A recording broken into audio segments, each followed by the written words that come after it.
Well, I got into the car business quite unexpectedly. I was a fuller brush salesman for a couple of years, and I was calling on the ladies, and I happened to be calling on some dealers that were playing cards, and they were talking about hiring people like we do. And so several of the ladies popped up and said, "You ought to talk to this guy.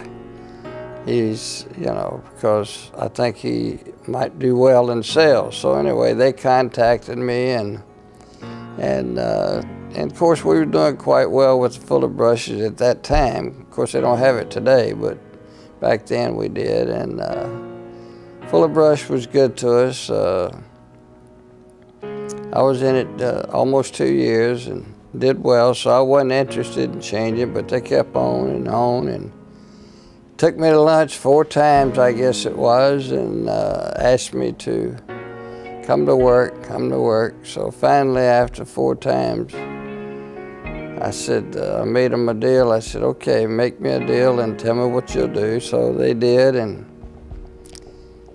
I came back with a counter offer, and they accepted it. So they took me quite surprised, because I asked for a lot more than everybody else was doing, and I got it, and so I guess they saw something in me that I didn't see. But anyway, that's how I got in the car business in September 1960. So I only worked for one dealer in my life, and that was Doug Willie Pontiac in Birmingham, Alabama. I went to New Orleans, the wife and I, and we stayed there almost a year trying to find a store. And finally we did. We found a store, and the brother that he replaced me with called me up one day, and he said, "I understand you're looking for a store." I said, "Yep."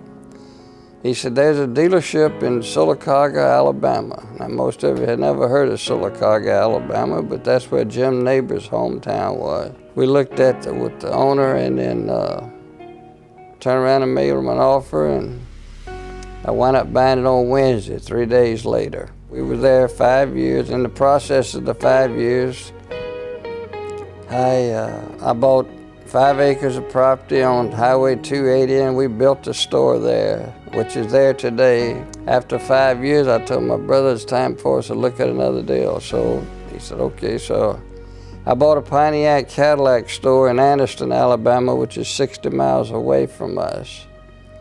And that was in 1974 when the first gas crunch. This great big guy flew down, he's the Southeast Regional Manager for Pontiac, and flew down with him and the zone manager for Pontiac in Atlanta came to the office, and so trying to be nice to him from Detroit, I said, "Would you like a cup of coffee?" He said, "Hell no, I don't want no coffee. I want you to go through that store in Anniston, Alabama." So I don't know, the way he came at me kind of hard, and so I said, well, thought for a minute, got my composure, and I said, "Well, I don't want that store." He said, "What's the matter with that store?" I said, "I want a bigger store, and I'm going to Florida." He said, "Ain't no deals in Florida." I said, "I'm gonna find one." Okay.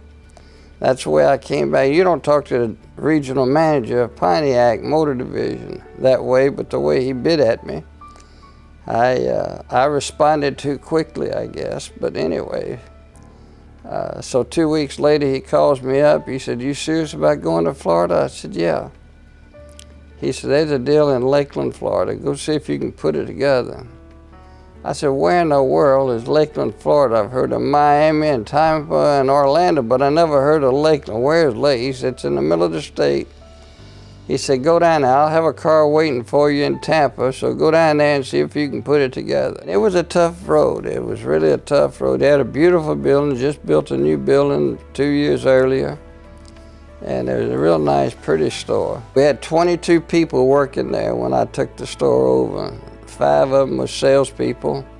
And our anniversary was May 15, 1976. And to this day, I've never forgotten it. I hired a sales manager the last week of June to give us some help. So hired that, and then we have been here ever since. And that leads me to my dad's just desire, his drive, his passion to be successful. It's not always about money. It's about taking the potential that God has given you, whether you're a great tech, whether you're a great advisor, salesperson, but taking what God's given you and try to grow upon what you can do to help other people in their lives. And that means a lot to the name Regal. And so I really appreciate all of you guys for being here today. And for those of you that have been with the company a long time, we want you here as long as ever. Thank you.